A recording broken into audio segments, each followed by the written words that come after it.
Wyclef Jean, BKS1 Radio. Let's go. This is Essence Atkins, and this is BKS1 Radio. Hi, this is Nova Moore, and you're listening to BKS1 Radio. Yo, check it out. What's the deal? This the chef. Giving a big shout out to my peoples. Big KS, you already know what it is. Salute. What's up? It's your girl Monifa, and I'm hanging with BKS1 Radio. Hi, I'm Iyanla Van Zandt, and you're listening to BKS1 Radio. BKS Radio, baby. Hey, this is Jasmine Guy for BKS1 Radio. What's going on? This is Lamont Rooker, and this is BKS1 Radio. Shout out to BKS1, the best kept damn secret in the business. Hey, what's up? This is Raven Goodwin from BET's Being Mary Jane, and shout out to BKS1. Hi, this is Leon. You're watching BKS1 Radio. BKS1. God bless y'all.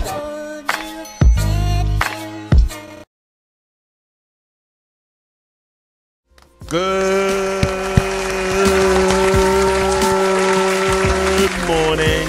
The official Man Cave Morning Wake Show your ass in up. the building. Let's clap it up again. There you go.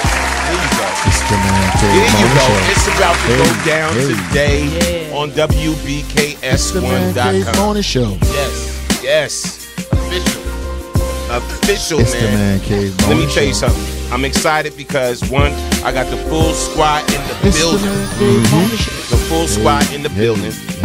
Let's introduce everybody first and foremost. Yes, To my yes. far right, my man 50 Grand. We always had the master plan. Yes, sir. DJ Smooth P in the building. Clap it up for What's up, Smooth y'all? P. What's up, Clap P? it up for What's up, Smooth P.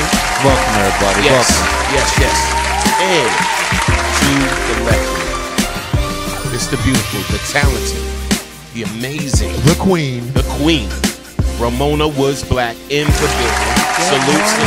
The Queen is on her throne.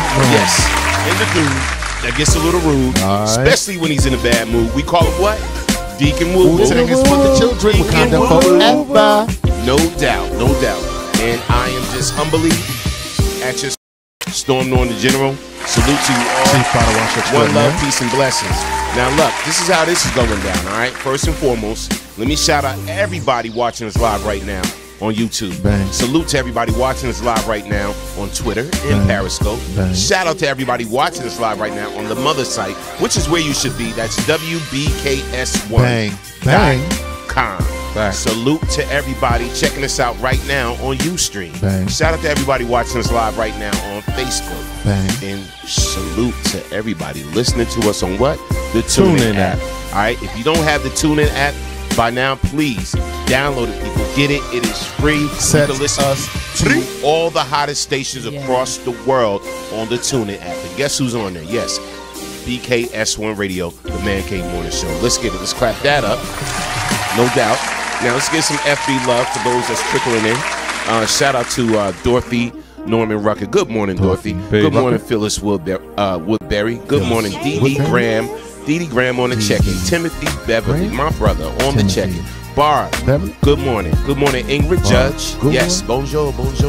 Good morning, Denise Sparrow. Good morning, Kimberly Renee. Good morning, Steve Irvin. Good morning, Kelly Howard on the check-in. Good morning to you all. James Parker on the check-in. Good morning, and as you trickle in, good morning.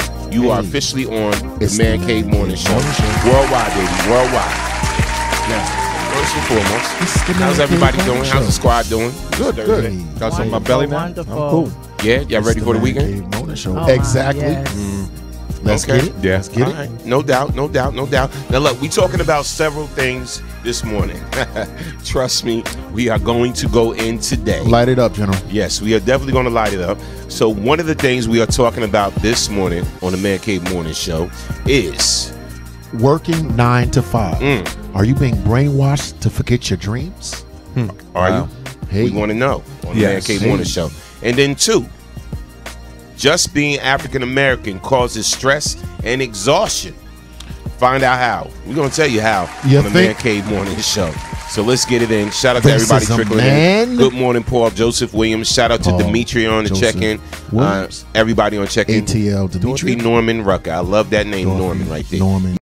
Peoples. Shout out to Veronica Lissette. Veronica, what's up, Chef? Veronica. What's good? What are you cooking up these days? Hey, Chef. What's up, Veronica? Hey, Salute to you. Veronica. Yes. Now, All right, we're going to go in, right? So there's several things that I want to hit y'all with that's been going on. You know, we always pull some things. So we start light and then we get into the heavy stuff. So a lot's going on right now when entertainers are not showing up to their gigs. They're getting paid all this money. Wow. And you know, they're getting half their little deposit and everything, and they're not showing up to the gigs. And people are buying tickets. You know, tickets cost a lot of money these days for these concerts. Like anywhere from $100 to like close to $300 tickets. You know, so one shout out to Foxy Brown.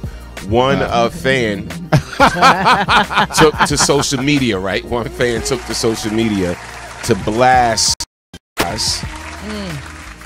They took to social media to blast Nas. Hold on, I'm giving y'all the wrong right. Here you go.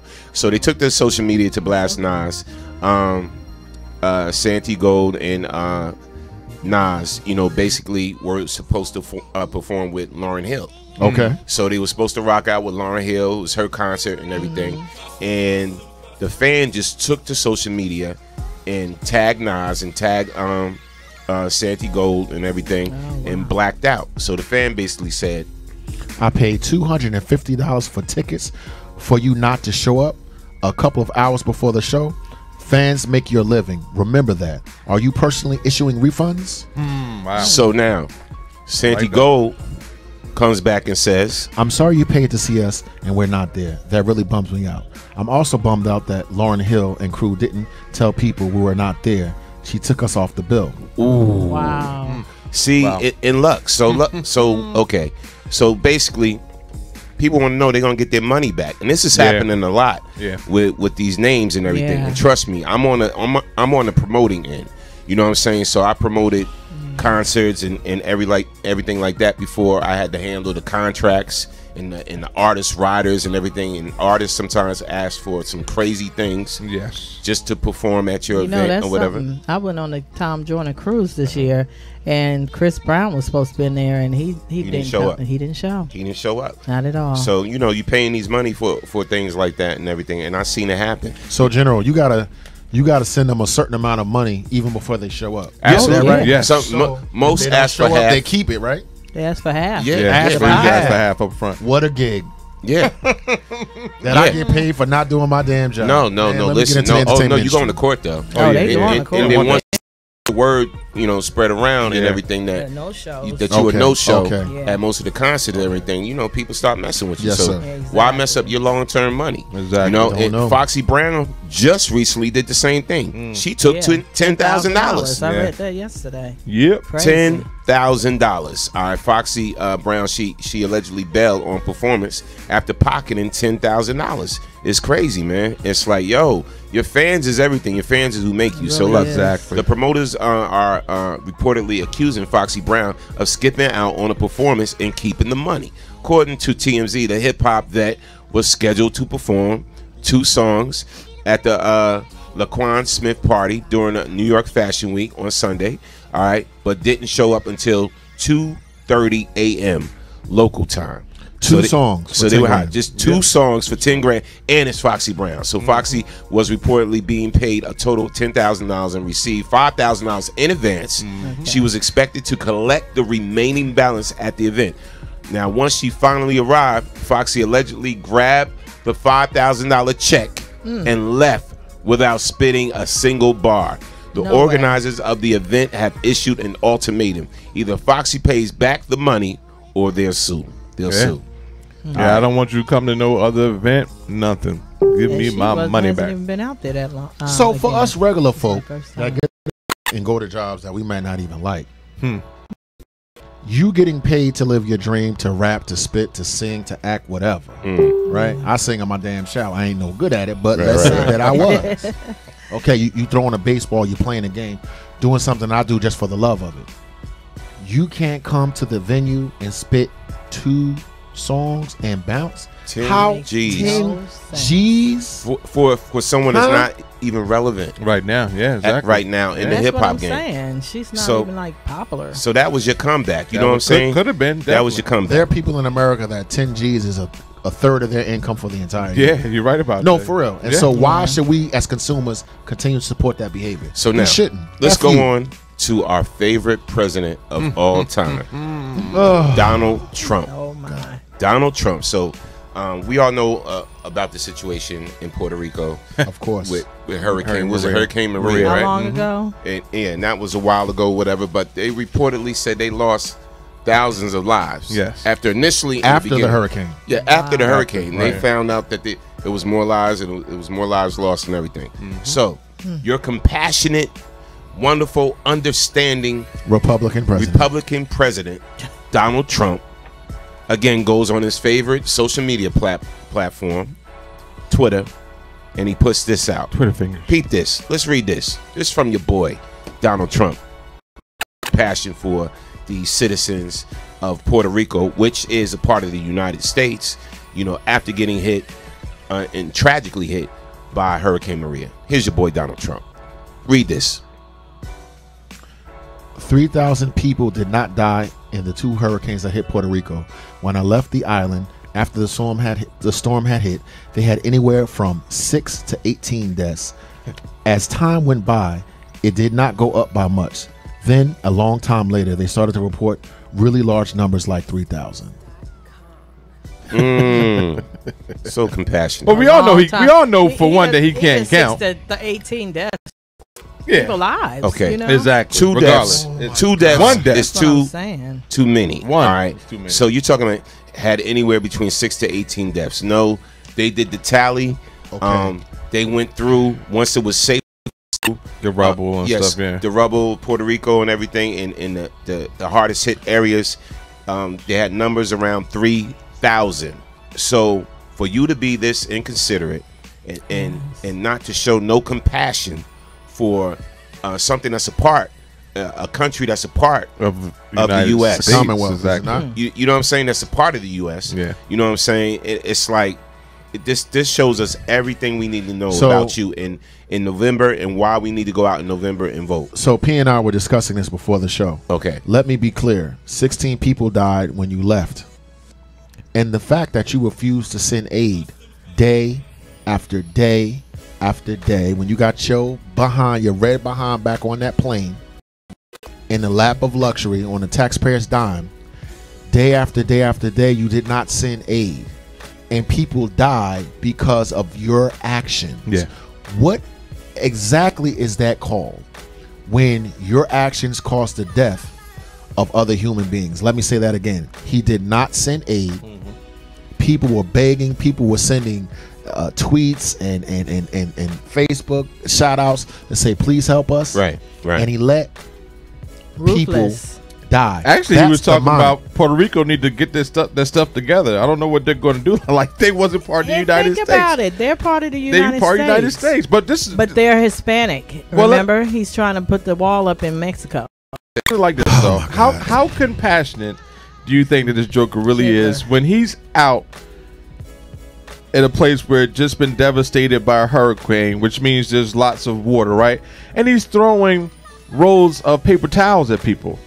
So was that his aid? Did he figure if he threw enough paper towels, they could take it outside and sop up all the water? Was that his aid? First of all, wow. How much of an ass do you have to be for one, when people are going through a tragic event, might have just lost everything that they own, might have just lost loved ones, that instead of you sitting there talking to them saying, it's going to be all right, we're going to send aid, we're going to do this, we're going to do that, you're sitting there for a press thing, pretty much just wanted your face to be shown that you was there, and you're literally throwing stuff at paper these people. Towels. You're throwing stuff at them. Are you kidding me? I could see if you walked around, Prez, not even that this matters, but if you walked around giving out care packages, right? Something. So a package that contains a whole bunch of different things that can help them through, during these rough times or whatever like that. But bro, you was throwing out paper towels for your photo op, and it was just a photo op. Yeah. I agree, P, 300%. And go ahead, Will. Go ahead. Of Katrina, which was not a commonwealth but a state in and of itself under another Republican president, we watched people starve to death. People of color, always. We watched people of color starve to death. We watched old people that were not able to get their medications, and people with asthma. Okay, wait. We watched people in hospitals where the power was cut off. Right? We watched as horrible people in Houston were displaced and stuff like that. Oh, they're still displaced. And to this day, as the Queen has alluded to, we watch in Detroit, Michigan, which is a part of the United States, American citizens that pay their dollars, right, be poisoned and not able to acquire water, which is a basic, inalienable human right. So, as a country, what exactly are we doing? And for those that are, it's not even about the other side. It's murderous. It's there are no words that I can describe. How many times do we have to discuss these type of things on this microphone? This is the United States of America. I pay my taxes so that if you can spend trillions of dollars on a bloated military, you are starving your own citizens. Right. You're poisoning this. Wait. You're poisoning your own citizens. This is what you're doing under this draconian law, this fascist state, which is what was going on when Hitler came down. This is how you make America. You are pulling babies of their mother and putting them in cages. Wow. While you got little Shih Tzus and poodles living on mansions on a hill. F you. I don't know what else to say. Yeah. I think F you. FU's a pretty good start. Yeah. Let's clap that one up like that. F you. So now, just going on. And shout out to everybody on the check-in. Yeah. We're gonna read your comments. Phone line now open. You can call in 646-233-1302. You already know what it is. The Man Cave Morning Show. Yeah, you're here, baby. We're gonna talk about it today. Jay Gray on the check-in and Neil Chandler on the check-in. Sandy B, what's up, baby? On the check-in. Sandy. Hey. Tasha Folkwise on the check-in. He just doesn't care. That's what Timothy Beverly. You think? Tim? You think? Yeah, no doubt. He doesn't give two issues about what's going on. And Timothy goes on to say, word, as a barber, if I didn't show up, I can't eat. Exactly. In reference to Foxy Brown. Kaz Minor said, I get paid on Friday. That's after I do the work. That's required for the pay. Exactly. Paul Joseph Williams goes on to say Paul's comment. First of all, conservative Republicans don't even consider Puerto Rico part of America because the island is dominantly Hispanic. And second, they won't give Puerto Rican states rights because they are predominantly black and Hispanic. Come on with it. Talk about it. About it. You know Plainfield. But let it have been predominantly white. They would have been given states' rights a long time ago and not be considered a commonwealth. This fool will spend billions of dollars on a space force but throw paper towels to people because he doesn't even want to shake their hands. Wow. And how deep is that? But how factual is that? We are living in such an antichrist world where what's is that wrong a is right. Ingrid Judge. Yes, Ingrid Judge. She's. We need to get engaged in local and national politics. To no more boo voting. Yeah, I get that. I get that too. Yeah. I get that. Yeah. No doubt, I agree. But we got to get out there, man. We got to vote. See, once the Democrats take it back over, you know what I'm saying? If we win in November, they're going to shut a lot of things down. And there's a lot of Republicans too that's not rocking with Donald Trump. Exactly. Either. Yeah. So trust me. Alienated everybody. How can they in good conscience? That's when you know that this guy is like horrible because they're known to stand behind one another through thick and thin. When they start turning on you like, I can't associate myself with this Joker because he's that bad, that's when you know that he's really bad. Right. Yeah. You know what's deep as well? I'm used to being angry at people losing their lives in war that don't make any sense, that are based on lies.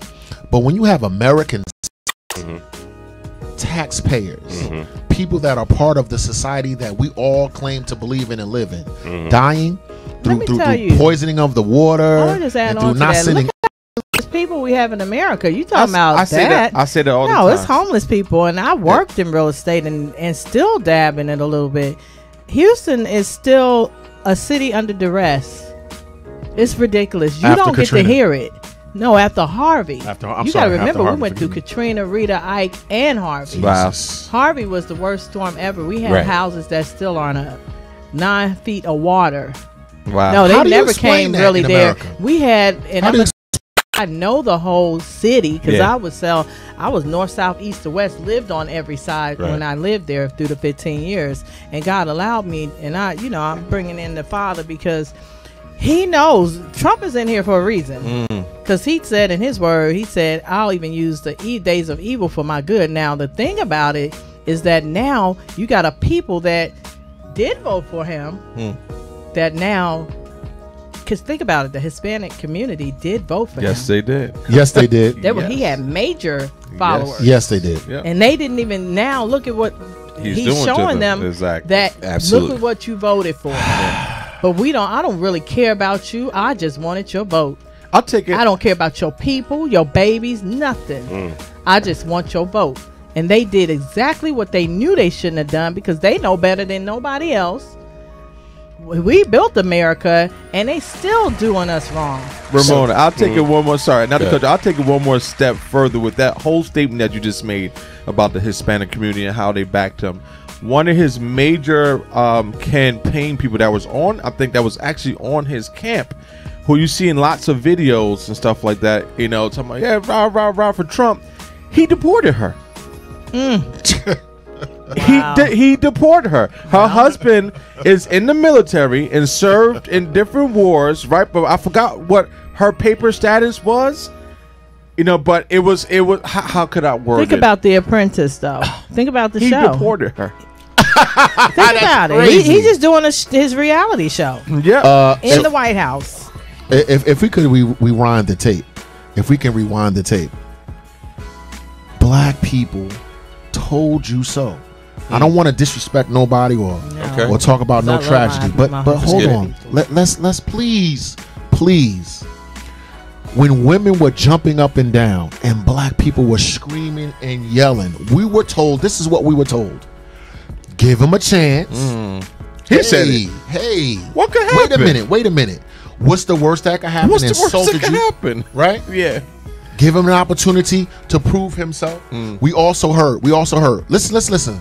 He's all of our president. And when some of us from this radio station said, no, he was not, people rose up in fear from our own people against us to say, no. Give him a chance. Listen, remember Oprah and Maya? When someone tells you, listen. If someone is evil and they're in power, it is your job to stand with God against evil.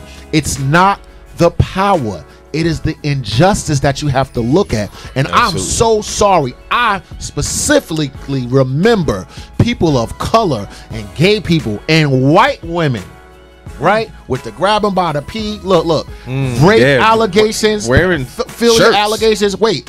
Business owners who looked at the fact that he's been bankrupt and said, I don't want you to have black people live in the community. The rest of America, in conclusion, never released his taxes. And people said, does it matter? What the frick did you think was going to happen when you let this man in office? Listen, I'm going to tell you what happened. People voted for a celebrity. Yes. Yep. No matter how you want to chalk it up. Donald Trump was a celebrity. He's an actor. Right? On NBC. Yeah. Right? A very popular network nationwide. They voted for a celebrity. They saw this man all the time on one of their favorite shows. Yeah. The ratings on The Apprentice was bananas, right? With Donald Trump, you're fired, all of that. So instead of thinking about his politics and the actual man that he really is, outside of The Apprentice, they voted for a celebrity. Because you can't tell me nothing about Hillary Clinton. All right, you can say all you want to about Hillary Clinton. But how many really know that this country would be a hell of a lot better off if Hillary Clinton was our president and she was in office right now? Well, let's be honest. The piggyback off that, Norm. Not only did they vote for a celebrity who they knew, they felt like, you know what, we need to get away from politics a little bit. We need to get a businessman in here, because the country's a business. Exactly. That's what people didn't look at. Failure many times over. He's a businessman. We get him in here. He'll change that. Yes, he is a businessman, but he does bad business. If you look at any of his businesses, none of them have done well. Everything has gone bankrupt at some point in time.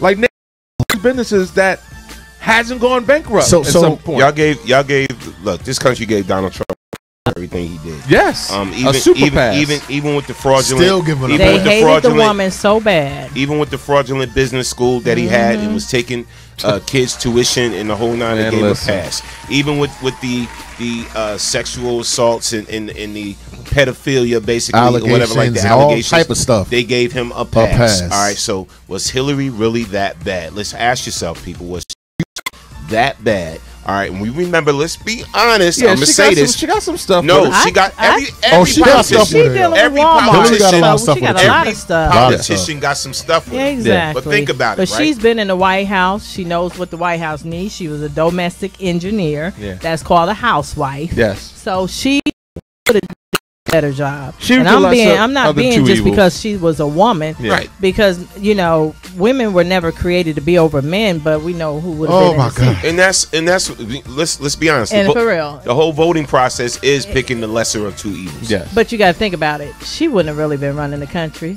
but Bill Clinton would have been running. They did not want that to happen. How was your pockets, P? And let's be honest. How was your pockets, Wolf? How was your pockets, Ramona, when the Clinton era?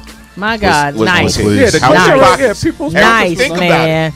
Think about it. So right now, I think we all feeling a little lint. Economically, Norm was balling. I was buying everybody drinks. I was balling too, baby. I was in the mansion, okay, boo boo, all the time during the Clinton era. Man, now I'm like, yo, like, let me get one of your cookies.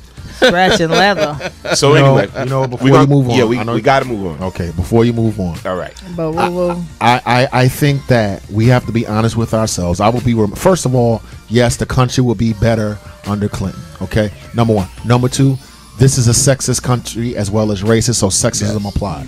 Number three, I will be a coward and a hypocrite if I did not acknowledge the evil that I know that the Clintons have done in terms of Walmart, their Clinton Foundation and Haiti and the murders and this and that and the other. So what I will say is, as long as we're in this system, let's be honest, it's about the less evils. Wait, because all presidents kill people. Yes. But now I got presidents killing American citizens. Yes. So I think I'll choose the president that kills other folks. Not that hasn't been done before. Right. Let's be clear about that. All this country has been built on. You're right. Because as American citizens, we weren't American citizens, so it didn't count when it killed us. I'm not talking about going that far back.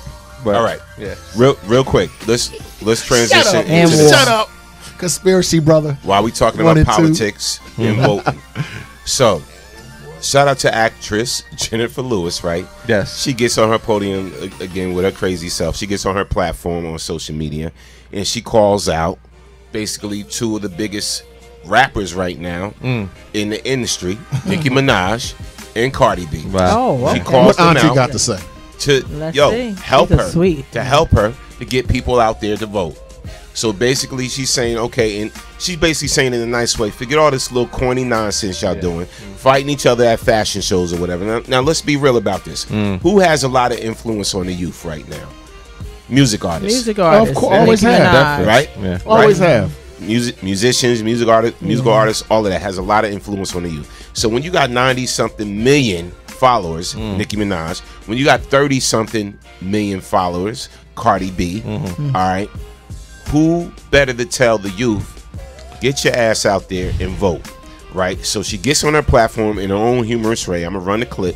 Her own humorous way, and tells Nicki and Cardi, help me get people out there to vote. So check this out. I'm going to run the clip. Let's see Auntie in action. Cardi B, Nicki, it's Auntie. Nicki, Cardi B, come help me. Now you know we love you both. So help Auntie spread this quote. Remember in November to vote. Millennials, my millennials, it's your turn to take center stage. There's a man in the highest office who puts children in a cage. Now everybody knows I can tell a joke, but see, I need y'all to get woke. So, get out and vote. Cardi B and Nicki help me. Cardi B, Nicki, it's Auntie. Nicki, Cardi B. No, this my feet in his face. All right, look. I love Jennifer Lewis. Yes. I ain't gonna front. I had the pleasure of meeting her in actually in New York at the ABFF, American Black Film Festival, and she cool people, down to earth, whatever. We got an interview with her for BKS1 Radio, but she's using her platform in a positive way to tell people, the youth, and she's reaching out to the millennials, get out there and vote. But she's reaching out to Cardi B and Nicki because they have influence. Super. And this is where you can use your platform in the right way. Yes. You know what I'm saying? You can use, come on, man, 90-something million followers. So if half You of put those them together, that's 120 million. Think about how many votes you need in the country and all of this, the electorals and all of this, right? Yeah.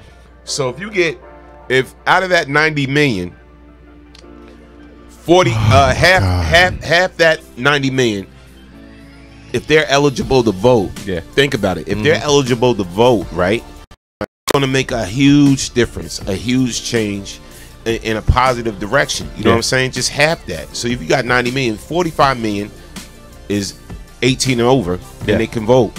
That's going to make a huge impact. In addition to that, if every one of those 90 million followers gave $2 to practice cooperative economics, that's $180 million to build a school, or to feed grandma, or to get medication, etc. Jennifer is a perpetual truth teller, and I love her for that. Yes, I do. We are going to continue to hold people with influence accountable for the power that they have, or we're not going to support them. We're going to keep banging against them, because if it wasn't for the people, they wouldn't be where they are. That's true. Just saying.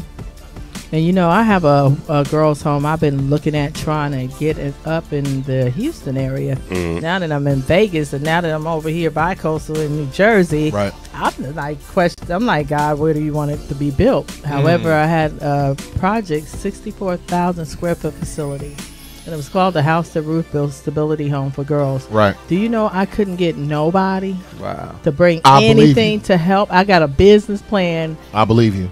People that will give us the funding, but nobody to help put it together. Wow.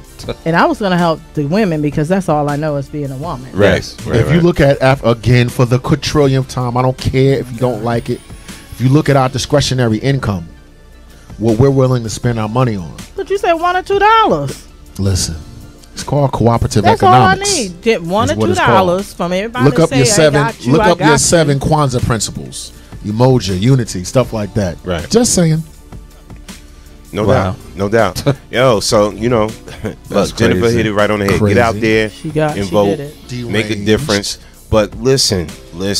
This is where what Nicki need to respond to. Something like that. This is what Cardi need to respond to. Something like that. Now, listen, you want to use your platform in the right way, besides perpetuating ratchetness. Yeah, man. You know what I'm saying? Yep. Besides taking shots and downing your own sister. Absolutely. You know what I'm saying? And putting your own sister down. Use it for something positive, man.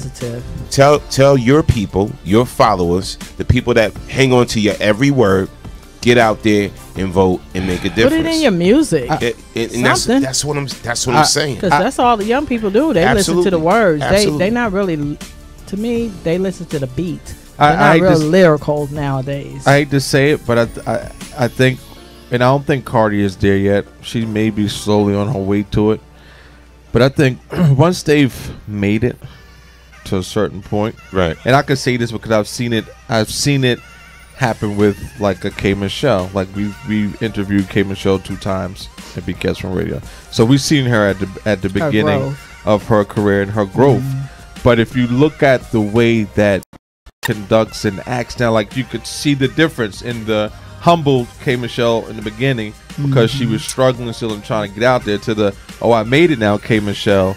You know, not to put her name out there, but with Nicki Minaj, and like I said, I don't think Cardi is there yet, but I don't think that they care as much because they've made it now. They made it out of that position and at that point of struggle. Right. So the next man or the next woman's struggle is not necessarily my problem, when in actuality it is. I don't care how much money that you have. At the end of the day, you're still a black person. Yeah, absolutely. And racism doesn't care about your bank account. It really doesn't care about money either. That's what I'm saying. It cares nothing about your bank account. Right. Let me read this comment real quick, P. Yeah. Daryl D. McNeil. Not only did she put out the message to vote, she also subliminally told Nicki and Cardi and their followers they need to grow up. And I agree. I agree. Come together. What's really basically she letting them know what's really important. Yeah. You know, and that's it. Because listen, it's hard for you to know what's really important if you're presented with a lot of distractions. Yes. If somebody continuously blocks your vision from what you really should be seeing. You know what I'm saying? So she's basically telling you, yo, open your eyes, and this is what's really important, man. We distracted by so much nonsense, man. So much idiot stuff, man. And it's like we get so caught up into it, and we're missing what's right in front of us that we really need to be focusing on. Yeah. And we got to start focusing a little bit more, and we got to pull the blinders back, you know what I'm saying, see the man behind the curtain for who he really is. If I just wanted to underline something that Queen said, entertainers have power. So if you look at our hip hop generation and songs like Black Cop or Fight the Power, they put political activism in their music because they knew that all children would do, like the Pied Piper, would be to repeat their lyrics. Silence is compliance. The silence of major actors and rappers on social issues means that we're being compliant. The world for us as a people, I'm gonna get black on you now, is to have a black person in power that care or tells you that's unaware you are doing evil. And now that you're responsible for what I'm saying. The fact that you're not saying anything means that you're being prostituted and weaponized against your own people. That's why I scream. That's why I yell. That's why it's disgusting. And if you look at the arc of a lot of these people's careers, you see it go up, but then it comes down. Why? Because karma is real. Not have power and choose not to use it. You choosing not to use your power means you are evil. Not just, ooh, it's Donald Trump, ooh, it's the devil. No, it's you. It's always you. It's always been it always goes back to biblical times, bro. Think about when God called out Moses. You know what I'm saying? And he saw that burning bush. You know, and he basically told him this is what I need you for. You know, and he's like, mine, you know, I'm exactly. I ain't this, I'm not that. I'm nothing, whatever. But he had a certain. He told him I am. And he obeyed. He had to tell him. He had a certain, even though he was afraid. Is he that's in me than he that's in the world. And then not only that, when you think about the biblical side of it, it's just like Adam. He probably said, well, the devil made me do it, you know, when he ate the apple. But when you look at it and think about it truly, are really the ones that can control a lot. Exactly. Once we get to a certain level of power, like you said, Davo, everybody's been talking about it. Once you get to a certain level of power, it's just like the Beatitudes. I want y'all to read them one. It's 12 of them. The first 6 is going to be about you getting you together. The next 6 is about you being a blessing to bless other people. Exactly. So when they get power, they really being actually tested to see what they would do with it, and they're failing. That was the whole time. Why is this king in the world, King Solomon? Accountability. King Solomon on his deathbed. Many wise, right? What's the answer, O king? About to die is last. Serve God, keep his commandments. Serve God, keep his commandments. You're not serving God. Okay. You're not keeping his commandments. The end. It's very simple. Do or do not. And look at the guy, basketball player. He went out immediately when he got that contract and said, I'm going to put up a school. Because it's our future. It's our children. It's our youth. And they're not looking at it. Look, Nicki Minaj, every young girl is looking at her. I have a teenager. I mean, I have a grown daughter now, but she will listen to her. What her whole role model position is, no one has taught her. It goes back to artist development again. They need to learn what to do when they get to that level. But here's and I don't want to beat this in the head, but we talked about over and over again, you know, do these artists have a certain responsibility to their fans, you know, to positive direction. And we spoke about this all the time. Yeah. Some people said no, you know, in their head, a lot of their heads, look, I'm just doing music. You know, I'm just rapping, I'm just, you know, and thank you for buying my music, thank you for coming to my shows and this and this and that, and that's it. And they leave it right there. But once you do get to a certain status, even the level, you know what I'm saying, they're up here, right? So even with the knowledge that I attained, one thing I learned is that knowledge is to be shared. Yes. Knowledge is to be shared or whatever. Just the same way I obtain knowledge, to give me the knowledge to know what I know. Each one teach one. And make the contacts and the relationships that I have made throughout my years, you know what I'm saying? Shared. Yes. You know what I'm saying? It's to be shared. And a lot of us, you know, we hold on to information. We so scary. We so selfish. That somebody else get it. We hold on to information like this, right? Oh no, if I expose this, whatever like that, they might reach a higher goal than I am. You know, and we do that. It's horrible. We do that as a people. So my whole thing is like going back to and taking it back to Jennifer Lewis, her saying, look, Nicki and Cardi, look, I need you. Auntie needs you. She did it in a humorous way, but it was serious. Exactly. Yo, you have the power to influence the millennials. You have this power. You can tell them right now to go out there and burn 1 million sneakers, and they're going to run out there and do it. Yeah. Right? It's fact. They're going to do it. I think that the people that signs Cardi's checks and the people that sign Nicki's checks are fully aware of their immaturity. What do I mean? You would take a loaded gun and keep it away from a 10-year-old because a 10-year-old whatever. But as a people, we are willing to allow entertainers to have access to power greater than that of a gun, because a gun only got 6 bullets or whatever it is, extended clip. But entertainers literally have the power of life and death with their tongue. Absolutely. Now, why is it that the people over them understand that? Wait, but we seem how not to want to understand that. And when we try to hold these artists accountable, we get such a kickback. No, not me. No, not ever. Listen, you are responsible. Lives are in the balance. Wake up, grow up, please. Absolutely. Shout out to Dee Dee Graham. She said, hey, Dee Dee. She said, many people aren't in tune with themselves, let alone social issues. They just want what they want for now, and that's it. True indeed. It's the truth. When do we get like that? Yeah, and shout out to Jay Gray. That ain't how you grew up. Jay Gray said, knowing they have millions listening and they choose to say nothing. Go to an event and get into fights on camera in front of all those people. Really, what do you think others are saying now? I'm sorry. Oh, no doubt. No, but it's the truth. Paul Joseph Williams said, go ahead. Let's get, I'm sorry. Here we go. People forget when in 80s, Charles Barkley came out and said, I'm not a role model. And a lot of... I don't know how we can try and... Not a role model, and a lot of artists feel like that. That was the rest of it. Yeah, I'll scroll back down. Okay. Did not Pam answer that question? Did you hear the show that Pam was on? That's what when she said she was a role model even before she knew it. Check this out. Check this out. If you behind the wheel of a car and driving, oh, I don't got a license and I wasn't aware. If you choose to get behind the wheel of a car and access that type of power, you're gonna be responsible. Oh, I'm too young. Oh, I hit that. Oh, I was drunk. It's not. No.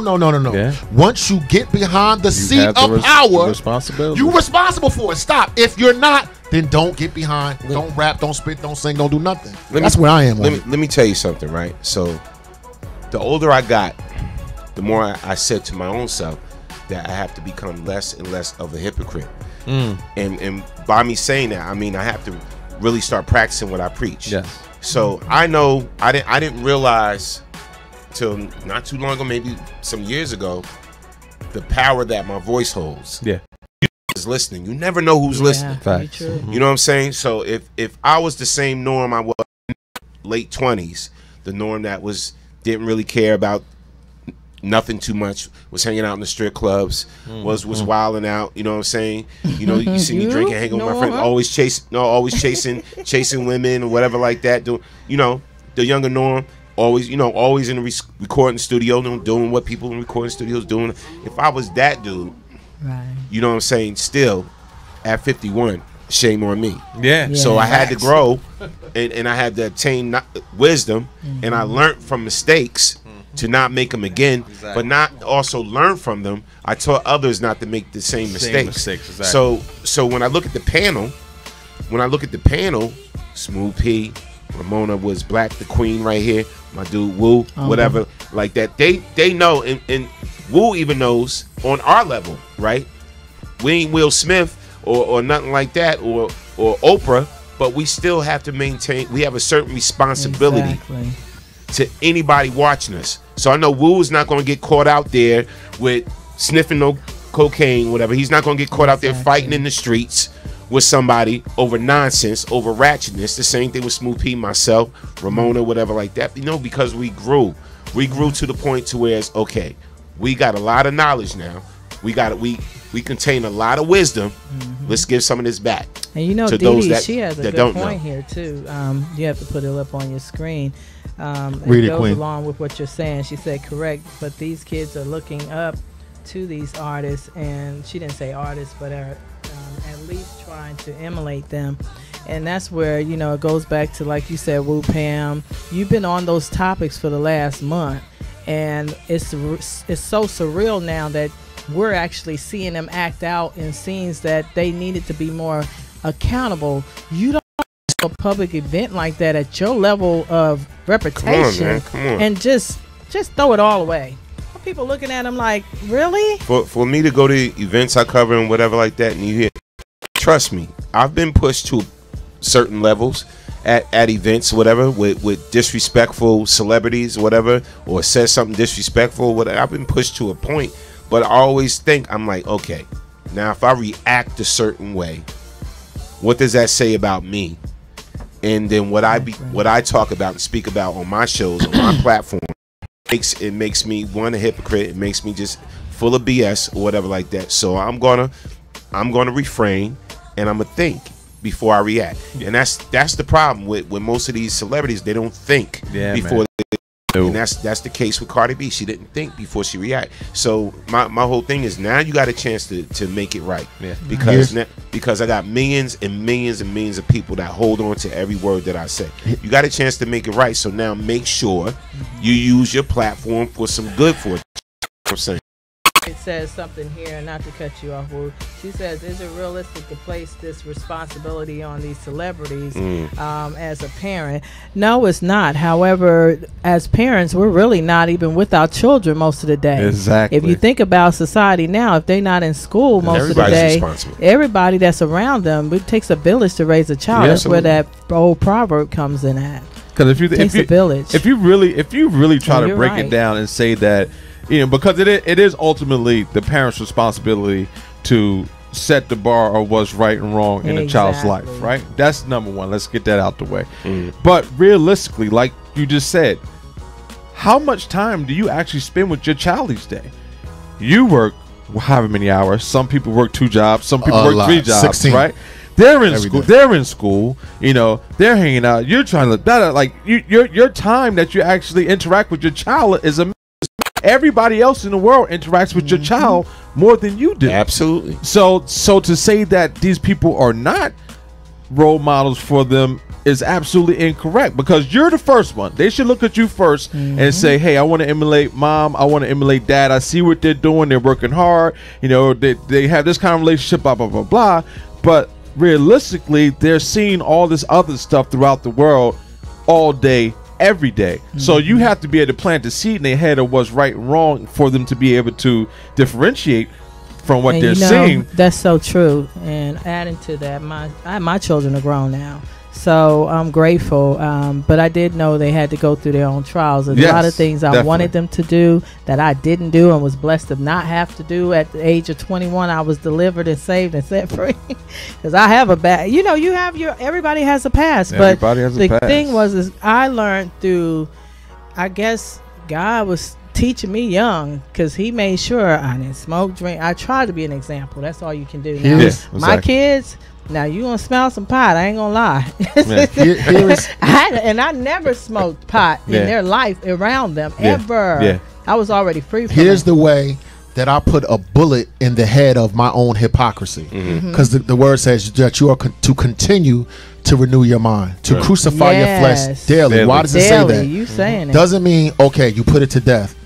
It says daily means that you got to do it tomorrow. So check this out. Check this out. I'm about to really put this to bed because I've been thinking about this a long time. With the passion and vigor that I screamed at the top of my ignorance, I screamed a whole hell of a lot for the New York Giants. I screamed a whole hell of a lot in strip clubs. Well, I screamed when I was drunk.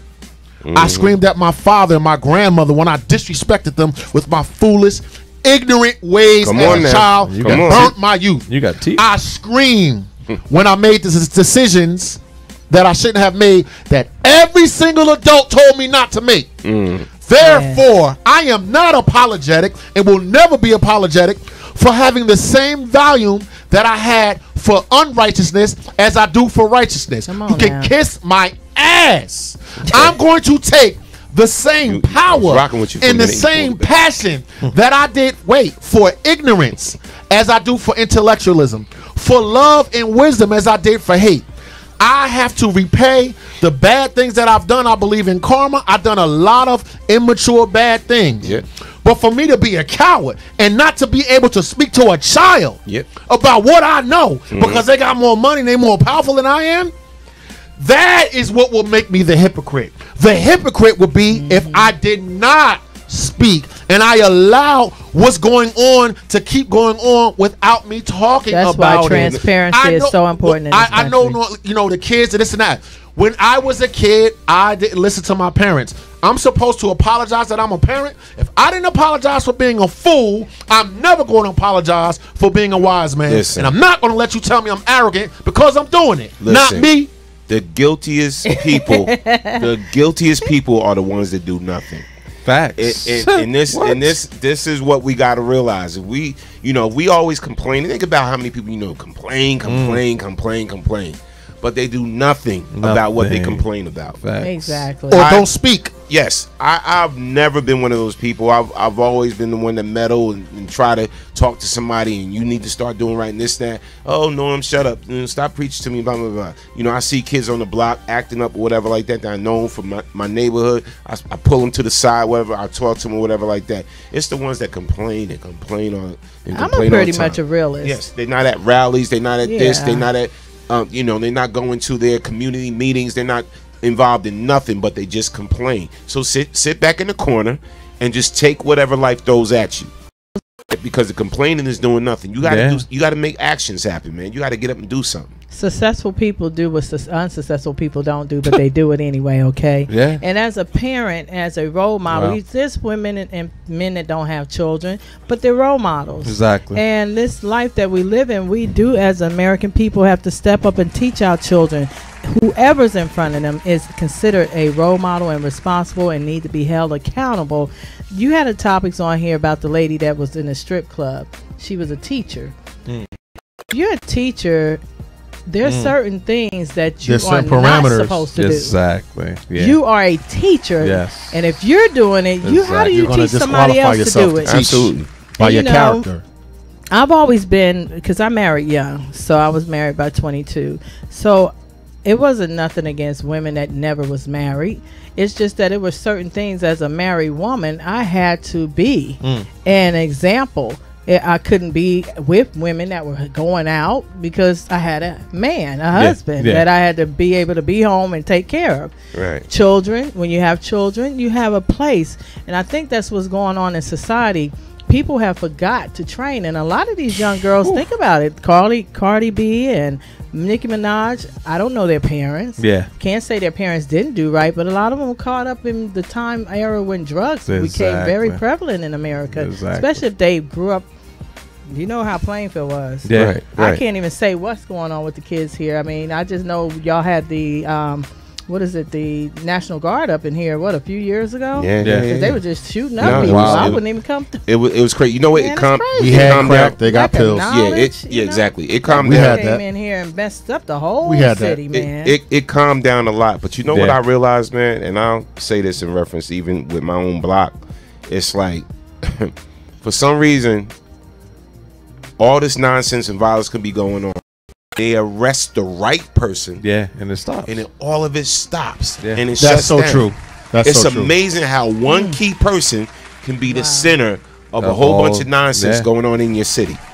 So it's crazy. So like I don't know. I'm coming back home. I'm just gonna tell you. Yeah, I've experienced nothing but peaceful. I don't care how much I make out there. That's why I'm out there now trying to get that money so I can come back to where I grew up, knowing what city that I grew up in, and I want to come back and make a difference here. That's but it's gonna take us all to come together and make a difference. And you know what? And just real quick, I'm glad you said it. Because I love my city. I love where I'm from and whatever, right?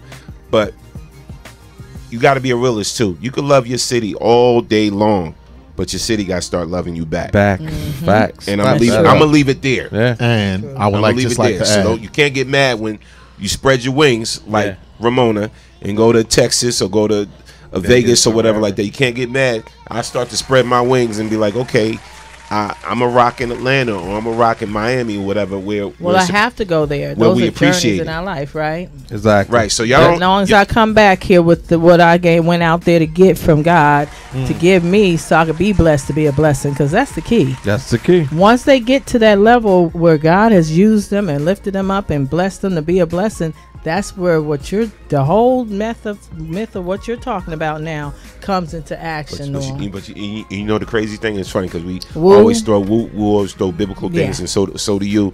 And it's like, it's funny. We always go back to this. Jesus wasn't loved in his own hometown. No, Jesus wasn't loved in his own town, yo. But Lord, we come from the north, south, east, and west of love on you. Okay. And my whole thing is crazy, right? So when we doing business for BKS and we run the reports, and shout out to Jersey, it's a little love, but the reports say that the highest listenership is from Atlanta, it's from Georgia, it's from Miami, it's from Cali, it's from Cali, it's from Maine. Wow. It's from Texas. Wow. It's from New Orleans. It's from the Carolinas and from Boston.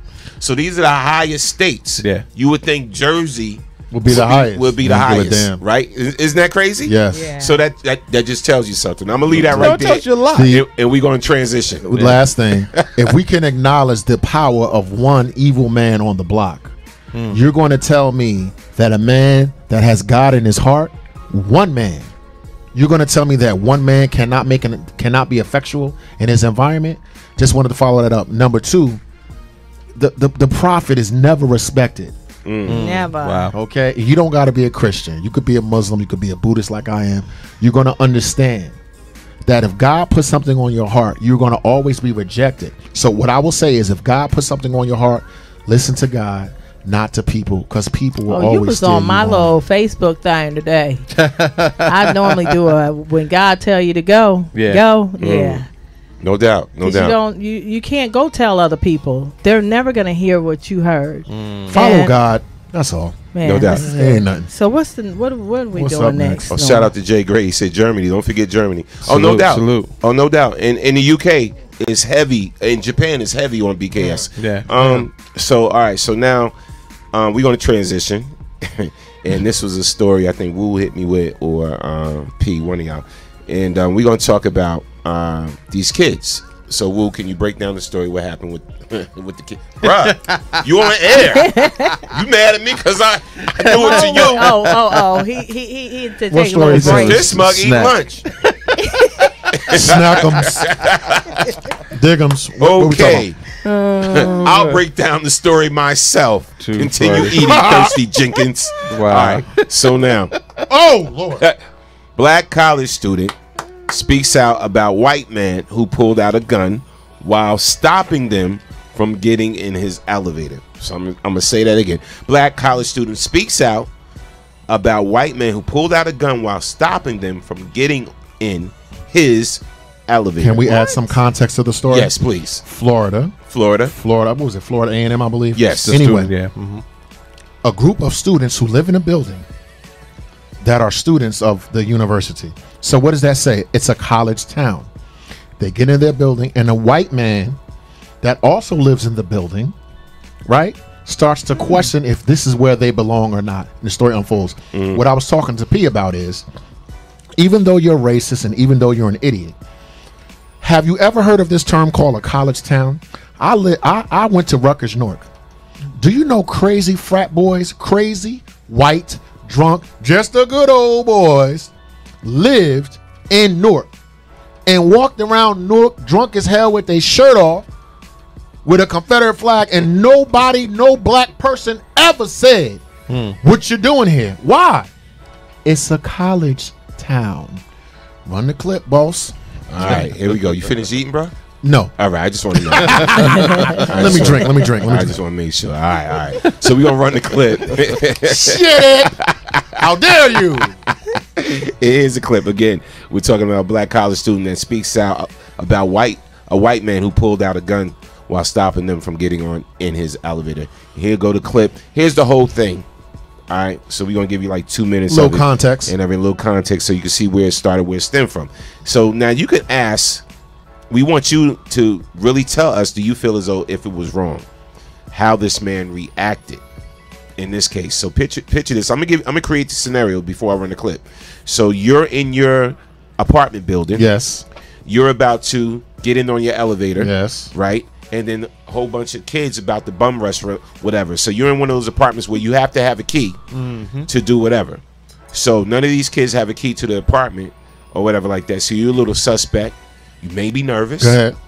You may be nervous or whatever like that. So maybe you don't want to take the elevator with them, or maybe you don't want to, get on the stairwell with them. Anyway, we're going to run the clip, and you tell us what you think. Run your mouth, I'll make it your problem. So what's your problem? Catch a felony, Dad. Catch a felony? Keep walking. Nobody gives a fuck about you. Keep walking. Nobody gives a fuck. See, you can't. You're not man enough to just go about your day with a bunch of guys. We're just see you chilling and you want to run your mouth. Look, limp dick. Don't fucking walk into a conversation that it's not. And where are you going? Where are you going? Where am I going? I'm going upstairs to get laid. What are you doing? Laid. Limp dick. He said laid. What that got to do with anybody? Laid. He don't piss me off now, man. What? I'm too drunk for all this. Find another elevator. You can get in this one. Huh? I get on in this space. This is my elevator. Do you own the building? Let me know. No. Let me know. Let me be clear. Be clear. You ain't getting in this elevator. Let me know why we not. Because you don't belong in the building. You got a key for this building? I'm with him. He got a key. We got a key. You think I'm fucking kidding? Don't touch me. Bro, don't touch me. No. Do not touch me. I really dare you. I really dare you. Go ahead. Go ahead, what? I really dare you. Touch him. You don't want to touch him. Please touch him. You ain't got a key for the building? You don't belong in the elevator. Are you Where's my key? officer? Right there is my key. There's my key. Sir, you bring out your gun. What's your purpose for that? Oh, I'm sorry. Excuse me. We're going about our business. There is my key. What is your problem? No, I know you. I know Put out you. a gun. A gun? You got me fucked up, man. A gun? A nigga ain't finna get shot. You know, white people be shooting black folk getting away with that shit. Wow, boy. Steve, come on. We straight, bro. Come on, bro. You leaving this shit? I ain't leaving. I'm finna turn this shit. Run your mouth, I'll make it your problem. So what's your problem? Catch a felony, Dad. Catch a felony? Keep walking. Nobody gives a fuck. This joke was crazy. So we only clapping that up because nobody got shot. Yeah. Break it down. Let's talk about it. How do y'all really feel about that, right? Did the white guy in the elevator, did he fear? Did he fear a group of feared. He had kids? a lot of fear. He had a lot of fear. But it was a Caucasian kid right there trying to get in the elevator. He wouldn't even let him in. Probably feared him too. I personally don't think that he feared him. Because if you look at how he was, he didn't fear them. He just didn't think that they belong, for one, like you said, and figure he gonna make a stance. You're not gonna come up in here and do whatever you guys think that you're going to do. I don't think he feared them at all. One, because he knew he had the gun on him, so he felt in his mind that he had the upper hand. But I do think that, like, come on, people, like, stop it. At this day and age, you don't know who you're dealing with. Like everybody can afford the same things now. You can't think that, you guys can't afford to live here because you don't know. You have no clue. You don't know what these people's parents make. Oh, that's regular though. He You did. go to a store. He did say, "Do any of you got a key here?" Yeah, but the guy did. The one kid did have a key. So the backstory is, they were waiting in the garage area because they were supposed to meet somebody to meet their friend for a party within the building. Okay. So there was a party going on in the building. So their friend didn't show up yet. So he told him to wait there so he could let him in. Mm-hmm. So, with that being said, none of them lived there. None of them lived there. So the guy asked, "Do any of you have a key here?" So now, what was it? Was it really a racial thing? Was it a racial thing? Yes. No, we gonna go into it.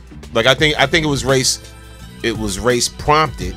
But even with the young white boy there, the young white boy was the saving grace. Yeah. Because if that young white boy was not there, He probably those kids probably would have been shot, or somebody would have been shot. I think because he was very quick to pull out a gun. He didn't have to pull out a gun because no situation escalated. Whereas any of the kids showed that they were about aggression or anything. Yeah.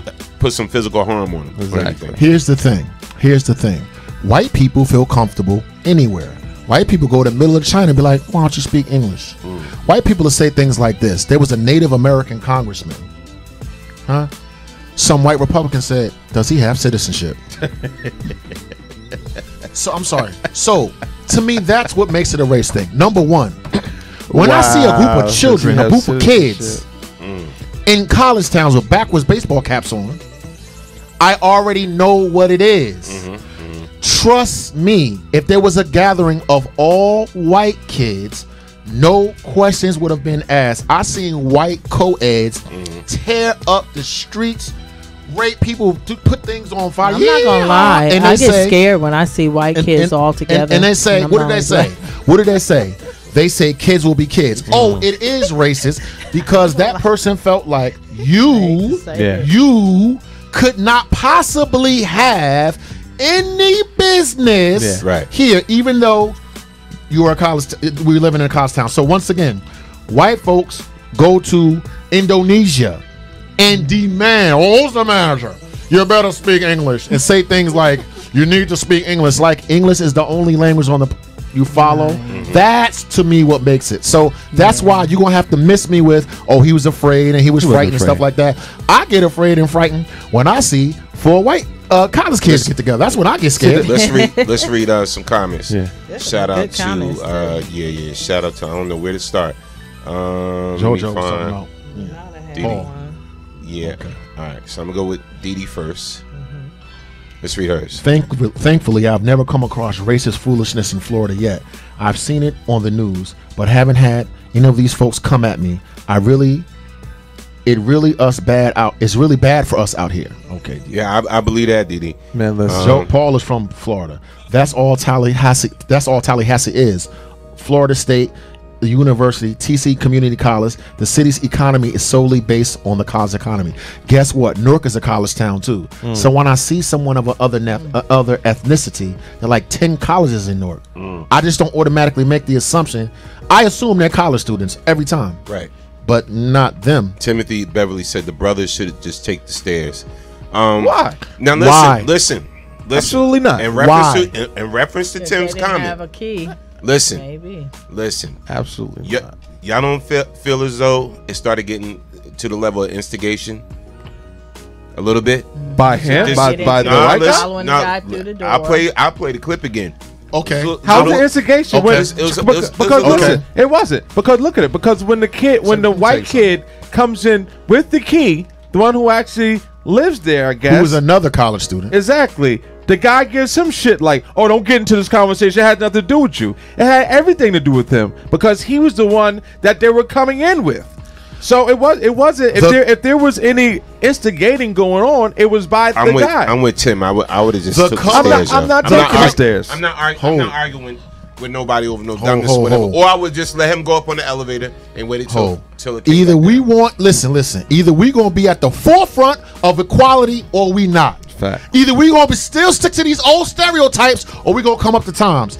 it's an instigation because of the color of their skin. If they would have all been white, the guy would have been like, those are your friends. It would have been no. He wouldn't have questioned. It would have been even question. There'll be no instigation. Exactly. But wouldn't have questioned. This right here. Stop acting like we don't see it. Either we believe. How many assholes will you run across, bro? Either we believe. Let's be honest. Hold on. Either you believe in the right of equality, and you know what the right of equality is too? A mistake. We got the right to make a mistake. We got the right to be a kid. We got the right to be. Oh no, we don't. No, we don't. Go the other way. Get shot. Get this. Get that. I'm well aware of what could possibly happen, but you're gonna stay like that for the rest of your days. But here's my thing. Remember the show we did. Come on, man. Remember the show we did on how to handle situations, teaching the youth on how to handle certain situations. Teach the adult how to handle children. All right, but listen, still in all. That situation we all know could have went the wrong way, bro. Especially now. It could have went the wrong way. And watch this. And when black people, I get all this. I agree. I'm with you. Hold on. Check this out. Check this out. How many more taquitos we got over there? And when you got a bag full. And when I don't want any. This person that just got killed now. When the person that just got killed now, you remember the white police officer went into the black man's apartment and shot him dead, and then you found out he was a deacon in the church. You want to talk about it going in the wrong way? It always goes the wrong. Stop. When our pants are pulled, just pull your pants up and just act right and just don't say nothing. We get smoked with our family on the way to church. And now you want to tell me stop? Anything we do, we get smoked. So this is what I'm saying. If I believe that I'm an American, I also have the right to believe that I have the audacity, that I have the rights that everyone else does.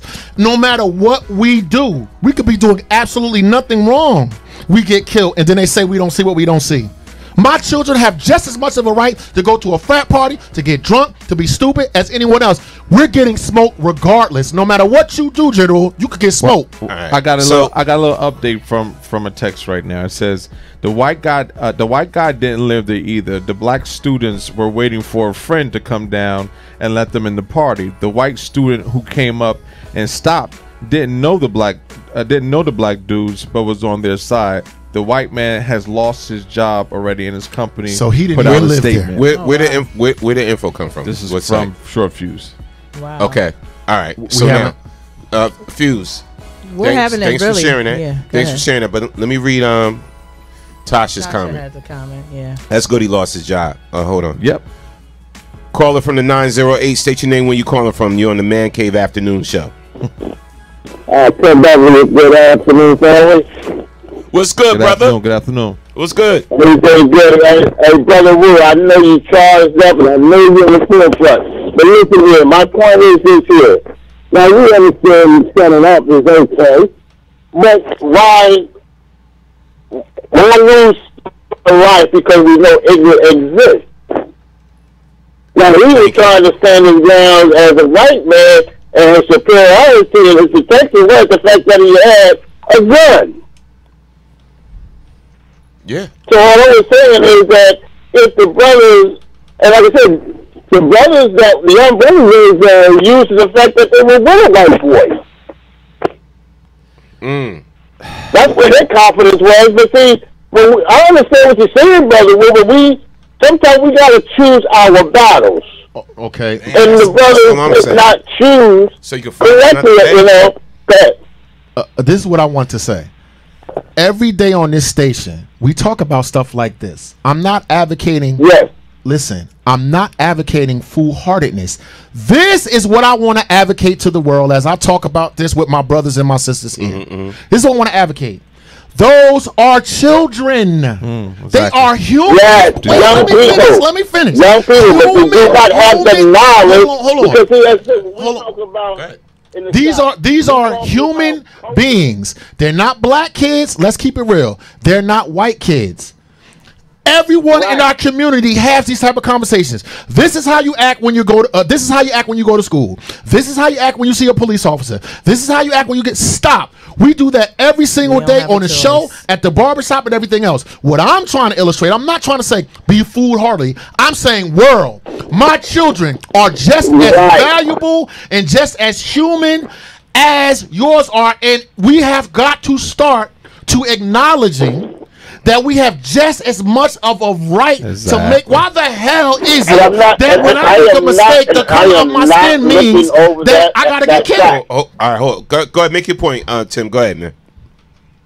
I am not looking over that point, beloved. But like I said, in that video, we're only judging this conversation for what we experienced, for what we watched in that video, and what would be the wisest thing that should have been done at the time of them facing. Again, we talk about a man that had his white supremacist attitude was on him. Facts.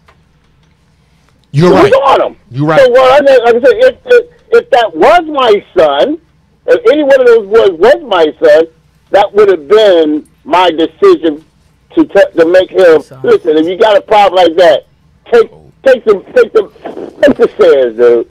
I've definitely. I'd rather for him to come home and let me know that he survived the incident than me getting a phone call and say he lost his life, or he lost his life in an incident like that. Brother, as I sit here from the comfort of my air-conditioned studio, I too have told that to my son. And everyone came out here in a hot car so I could talk to you. I love Tim, brother Tim. This is why I love you. Man, real quick, man. Real quick, grand. just to kind of piggyback along with what Tim's saying. Shout out to Tasha Folkwise.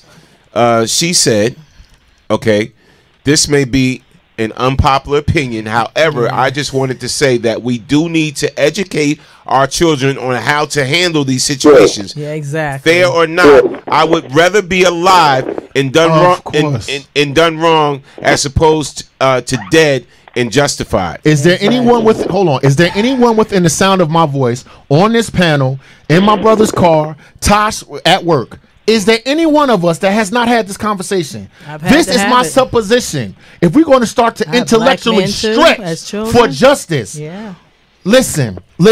My grandparents grew up. My grandparents grew up down south. We becoming global. When we become global, then listen. My grandparents. This is what I'm saying. I want to start tipping the scales because our kids are knowledgeable. We do have the conversations. We've been having these conversations since the civil rights era and forever. I'm not saying go out and be foolhardy. I am saying intellectually begin to stretch and embrace the fact that we are truly indeed equal. If I get a bullet to the back of my head, I'm equal. If I sit down, I'm equal. That's what I'm saying. I'm not saying these are things we know. I'm not. We already know this. We knew since the civil rights movement. Listen. We knew since the civil rights movement that we were equal.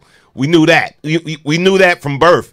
You know what I'm saying? I was taught that from birth from my parents that I was equal. But at the same time, listen, at the same time, we have to deal with the cold, harsh reality to the climate of how this world is today. Our whole life is dealing with the reality. You can lose your life in the state of Florida just for being seen as a possible threat. And you can lose your life doing nothing at all. My question is this, though. Why is it that we always have to be the ones to conform? Because we're perceived as the threat always. Because of the way that things are. No, that's not correct. And I'm not doing it. Was justice in this case that we're talking about? Was justice served? Yes. Wait, I mean, if he lost his he job, got fired. Yes, he got fired. Pulling out a gun. I don't care if you're going to work or not. You should have had a gun and pull that out. Now listen, he had a gun. The weapon the kids used was a cell phone. Exactly. That got him fired. Yep. That got him exposed for the person he was. There's a smart way to do things, my brother. And that's all I'm saying. And who here advocates for ignorance? Who here on this panel is ignorant? That's number one. Number two, if they was all white, there would be no conversation. Facts. And that is my point. If there were a group of unruly white college students, if there was a group of unruly college students, there would be no conversation here at all. No one advocates for stupidity. No one advocates for nobody advocates. everyone here is responsible in that fashion. But I am an intellectual as well, and I can think outside of the box. Yeah. Listen, there will be no clip. There will be no conversation if everybody involved in that clip was white. That's what I'm getting to. Not being smart. There would have been a dead black student if the white student was not there. I said if everyone involved was white is what I said. If there were white kids, they would have definitely. If there were white kids getting into an altercation with a white man, there would be no altercation. The black kids That's my point. And check this out, Brother Will.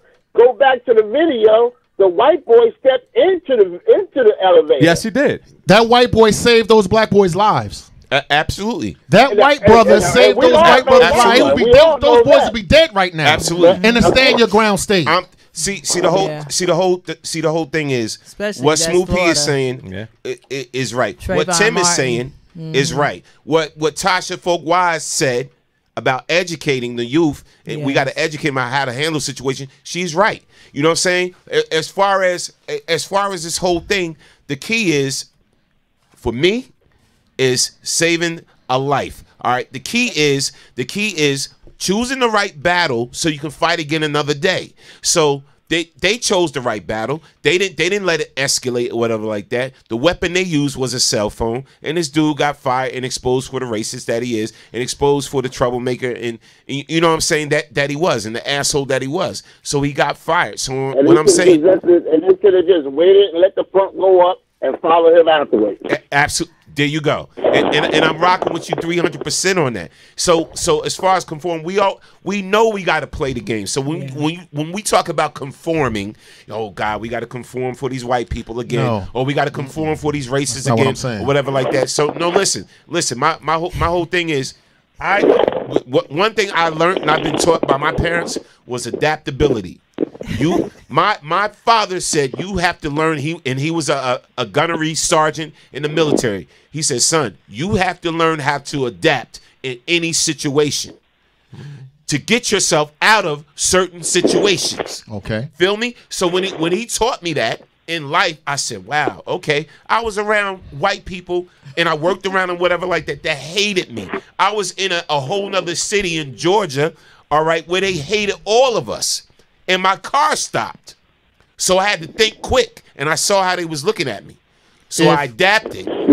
I adapted to that situation to get me out of that situation. That's all I'm saying. My supposition and conclusion is if I did not know how to adapt, I wouldn't be here. My grandfather was a World War II veteran that carried a gun down south and taught me how to adapt as well. What I'm saying, let me just finish. Okay, this is what I'm saying. Everyone on this panel and everyone that is listening, we can agree to disagree, whatever. All of us has been taught how to adapt. If I didn't know how to adapt, I would be dead because I'm big, I'm black, and I'm loud. I work in an all-white area. My parents are Republicans, for Christ's sake. Okay. That's not what I'm saying. I'm saying on my black platform with my black boss, I'm going to underline what the other guy did wrong. We're talking about what the kids did wrong. First of all, everyone here has trained their children from time immemorial how to act around certain people. Why do we have this knee-jerk reaction not to illustrate that some wrong happened on the other side as well? I'm not saying I want him to be dead. I don't know how to adapt. I want you to be stupid, this and that and the other. Why is it that whenever we're in these confrontations, we always look at one side and not the other? You think I'm going to sit in the middle of my black station and not talk about what the other person did wrong? And we should be docile. We should be the docile ones. We should be the ones that digress to diffuse the situation. And be better than the police officer. That's what we're saying. That's what we're saying. Listen. I'm not saying that. Listen, history, and real quick, history has proven. I'm going to share this real quick and get out of here because the car is hot. Go ahead, I got a client. Go ahead. But listen here. I was working in the county, and I was a correctional officer. Coming home out of through Carteret, I got stopped by at least 5 to 6 police officers with lights and everything was on me. The only thing that saved my life, because of course I have a weapon, and I always was wise enough to put it in my trunk.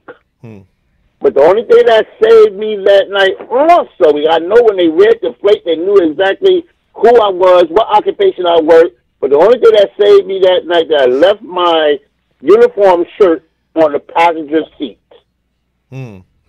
Wow. That what got me through that night. Wow. And home safely. Family, I love y'all. Respect. Keep up the good work. I love the conversation. I gotta run. Love you. No doubt. Love you too, Thank fam. you for the call. And That's just a good segue. And no doubt. And real quick, the smooth piece point. You know, we always got to remain. You know, you said we always got to remain docile in certain situations, whatever like that. No, see that's never the case. We know what remaining docile does. So Martin Luther King, he didn't remain docile, right? He remained nonviolent, but he didn't remain docile. And you have to be very strategic today. Key word, strategic. Yes, and that's what Renata, she was saying, conform, nah, that's complicity. Complicity, be conscientiously aware, critically think through it, and then choose your thought in the way you're going to react. Yes. So, yes, we can agree and disagree on that, the way it went down. But then we have to agree that the young black guys, once they saw the gentleman being kind of nervous, they should have just backed off and stayed where they were. Let the guy go on through there. But see, sometimes it's better to just regress than to go and progress, because it could have turned tragic if, like you said, the white guy was not there. But see, that's partially what I love about the good thing is millennials. the white boy was. So. That's what I like about the millennials is that it's a gift and a curse, actually. They don't have this fear. And if something is not right, they will speak up on it, and they're not going to just take it because somebody is telling them that they should. That is why they are the key to change. Agreed. And that is why certain things are getting changed through them, like the whole gun shoot, the whole gun massacres. When the kids came forth, was like, hey, listen, we're not going to take this. And took on the NRA. Yes. Shit changed. And shut them down. Yes. You know what I'm saying? Because shout out to that little white girl. They have this. Shout out to that sister. I got to get her name. There's no fear factor in them. Absolutely fearless. And I like I said, I think that is the gift and the curse of them, because it can go both ways. When it's for positive, it's a good thing. But when it's for negative, you lose your life. It's the same thing. They have that no fear factor. Right. So it's a gift and a curse. But they're going to be the change one way or the other that we're going to. And being fearless, looking like we do, could cost your life. Yeah, it's fact. Just saying. All I'm saying is the you key. You just got to train your children up. Yeah. I love the fact that you said strategic. There are strategic ways to handle anything. And it's funny. I watched the movie Black Klansman. Did you see it yet? I seen it. It was funny, but the message in how intelligent this brother was and how they handled the situation, man, it was. Shout out to Spike Lee, man. Great job. Definitely. Great job on that movie. And he was the first and ever Black Klansman. Yeah. And that's it. Crazy, but true story. We definitely have to teach our children. And that was a strategy they set up. Yes, we definitely have to teach our children how to adapt and how to react to situations, because one of the things that gets us killed quickly is letting our emotions take over the situation. Yeah. But you know what? There's a difference when you let your emotions take over a situation, and then when you let your intelligence take over a situation. There's a difference between the two. You got to start letting your intelligence take over a situation so you can react a little bit differently. That's why it goes because if back you let to your the Bible emotions too. take Think over about it. any situations, think about how the things we did out of being too emotional. Yeah. Think about it. But you got to look at it like this too, though. So you got to look at the way the system developed too. Sometime the outcome is already pre-planned, no matter what you do. They throw out crazy contradicting commands to you sometime. Sit down. Stand up. Stand up. Put your hands up. Let them, like they give you all these crazy commands, and then as soon as it's like Simon says. Simon says it. As soon as you mess up, bam, bam, bam, bam, bam, bam, bam, bam, bam, bam, bam, bam, bam. I told him to do this, and he did. It's true though. Yeah. So it doesn't even matter sometimes. Even if you do keep reload. You know what I'm saying? It doesn't matter because the system sometimes is not that there is already pre-planned what they're going to do to you. I told my children, I kid you not, I say it again today, be 2 steps ahead. You cannot be just a regular thinker in this world. You got to be 2 to 3 steps ahead as a black man, a black woman, and sure enough, as a black man, you better know. Because I taught my children, they laughed at me, but you know what? I think today they know. The fear, in conclusion, the fear of our enemies is that we have the conviction of a Jesus Christ. What do I mean by that? They let Jesus know in no uncertain terms. And you better think about stop. It when he was on trial. They let him know. He didn't speak a lot. They let him know in no uncertain terms. Are you the King of Kings? He stayed very silent. You better said it. You better stop talking out against the status quo. The Sadducees and the Pharisees, the jokers that ran everything. He was calling them whitewashed vipers and the den of Satan. He was calling them that. So watch this. Watch this. I'm sure when they came to tell Jesus, you better stop talking. Jesus knew what was going to happen to him. Now, before you try to twist my words, because don't twist my words, I'm responsible for my words. He had the conviction, even though he knew death was coming, to keep talking. Come on, then when death was upon him, then he got quiet. The fear is that we will continually stay in a state of fear. Martin Luther King, I may not get there with you. He knew he was dying, but what did he do? He still talked. Lastly, when Malcolm X was like, wait a minute. They're black Muslims and white Muslims. Huh? So now he done got both constituencies mad at him. Wow. He got black people mad at him, white people mad at him. Martin Luther King, when he stopped talking about Jesus and started to talk about the labor strike and got the nerve to get out of the pulpit and get political, he knew he was going to get dead. Watch this. His death allows me. I'm not saying everyone has to be Martin Luther King. I'm not a martyr either. But damn it. Justice and righteousness. Exactly. Fear is an emotion, right? See, it go both false ways. Evidence appearing real. See, today, let me tell you, everything has changed. Even the way we are assassinated. Yeah, changed. You're right about that. In the 60s, so they do your character first. yes, Y'all need to call in. That's what Tim said. Call in. In the 60s, we were killed by bullets. God, y'all getting too real. We were killed by bullets, and now they assassinate our character and they degrade us as a people. So now this is why with our leaders, because think about it, these people do some good. When you talk about the Al Sharptons, when you talk about the Minister Louis Farrakhan, they have a lot of positive things to say. They have a lot of good teaching things to say. But what they do is they discredit them. They make them seem like they're crazy, that they don't know what the hell they're talking about, that they're delusional or whatever the case may be. Violent. You know, and they degrade them so much that we start to look at them like, oh, who are they? Yeah. They're nothing to us. They make us believe that our own leaders are not capable Make to a lead. truth a lie and a lot of truth. You feel me? Yeah. So this is my thing is, you know, that's why one thing I do like about the militia is the term stay woke. We do have to stay woke. We do have to be very aware to what's going on, you know, especially in today's world. You know, but all I'm saying is we just have to start thinking different. Please, less emotions, right? And more research and let's come from a more intellectual perspective instead of just reacting and getting so aggressive. It's hard because we're being treated wrongly. We've been treated wrongly for years. Let's learn how to flip the script. It's hard to say don't be emotional when you see something so wrong happening to yourself or someone you love, your core, or your soul someone who looks like you. You know, someone that could be your son, your daughter, your wife, your husband, your sister, your brother, your mother, your father, because it has no age limit and it has no sexism. You know what I'm saying? So it's hard to say, hey, don't be emotional, because it is an emotional thing. Because it happened to Sandra Bland too. I mean, you know, exactly. They don't care anymore. No. It used to be the attack on the black man. Because they know if you take the black man out of the equation, you know what I'm saying, you break up the family, you break up the structure.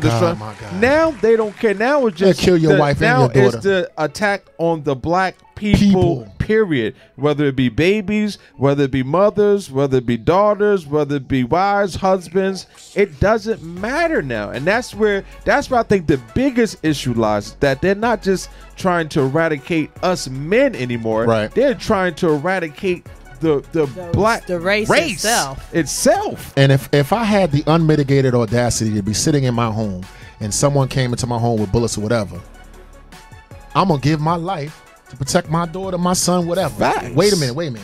If I have the audacity to have that same type of emotion for someone that I'm not related to, I'm not strategic and I'm stupid. If I look at Queen and be like, what? You trying to attack the Queen? You're so violent. You're so this and you're so that. right? When on a human molecular level, we recognize that a father's going to protect the son, a mother's going to protect the daughter, a husband's going to protect the wife. But what they do is they tell us that we're not kinfolk, that we're not brother and sister. Exactly. So what do we need to do? We need to stay separate. So when we see something go wrong, right, we don't say nothing. Let me tell you something about everybody on this panel. If somebody if your daughter or your son got hemmed up, I don't give a damn who, what, ha, who, ha, who. Hey, no, stop. But when you extend that sphere of influence to loving someone that you're not related to, that also happens to be your own people. Right. Right. But we look at every other group of people, Jewish people and Italian people, this and that and the third, and Asians. You stop in Hasidim on an unrighteous stop. It'll be 10,000 Hasidic Jews in Plainfield. Man, listen. But us, you better be not, you better not. So I am going to have emotions for people that I love. I just happen to love people I'm not related to.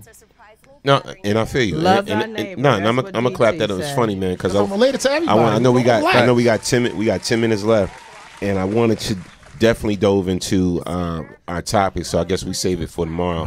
Oh man, you need to come back tomorrow. Please do, because I got another week to come back tomorrow. Okay.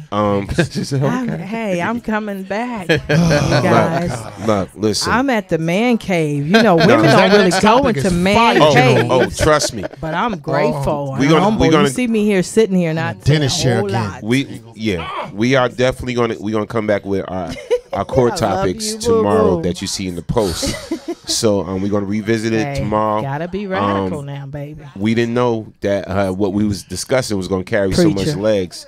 You know what I'm saying? But yes, General did. Yeah, of course I did. Preacher. We need to get you really to open up a real ministry because you have such a powerful voice and people listen and they want to know the truth because what the truth sets them free. And you are just a realist and people need to know the real truth. Stop all this sugarcoating. That's why don't nobody want to go to churches Absolutely. no more. Absolutely, man. People ain't trying to tell the truth. They need to tell the truth. But that's what I love about what we do, man. Because it's Jesus didn't even tell his name, did he? Everybody, you know, like who do you want to hear from, right? Do you want to hear from it was Yahshua, not Jesus.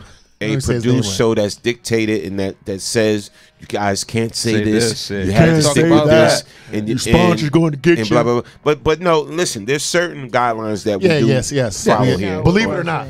On the Man Cave Believe it or not, there's certain things we don't touch. No, I know you don't believe it, but there's certain things we don't touch. There's certain things that we're told it's a mafia. Not to touch, right? The mafia got the we touch this subject or whatever like that. So I'm like, okay.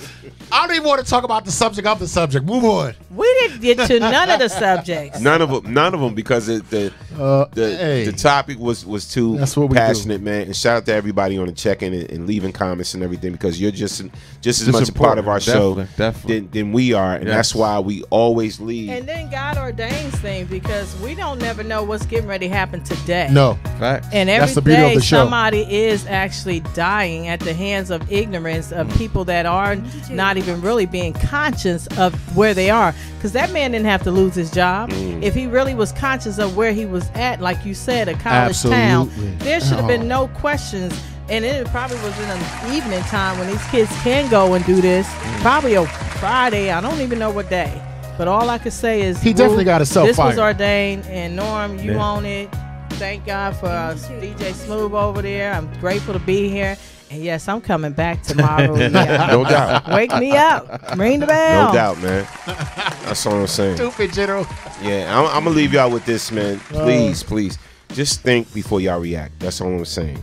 You know what I'm saying? Just think before y'all react. And let's not get so caught up into emotions. Emotions can make us miss what the point really is. You feel what I'm saying? So just please be mindful of that and everything. You know, again, it's so quick and easy for our kids to die out here in these streets, man. Yeah, man. Just at the hands of foolishness, right? And so we already know dying at the hands of racism as something that existed since the beginning of time. Right. So let's just think different. That's all I'm saying. All right. So remember, this show is definitely never about us. Never. It's always about you. Because you are the next best kept secret. Yo, we out of here. We're going to see you tomorrow morning, man. Love you guys. You already know what it is. Love you. Love you, Tim. And I love you guys. Fire. That was a fire. Asian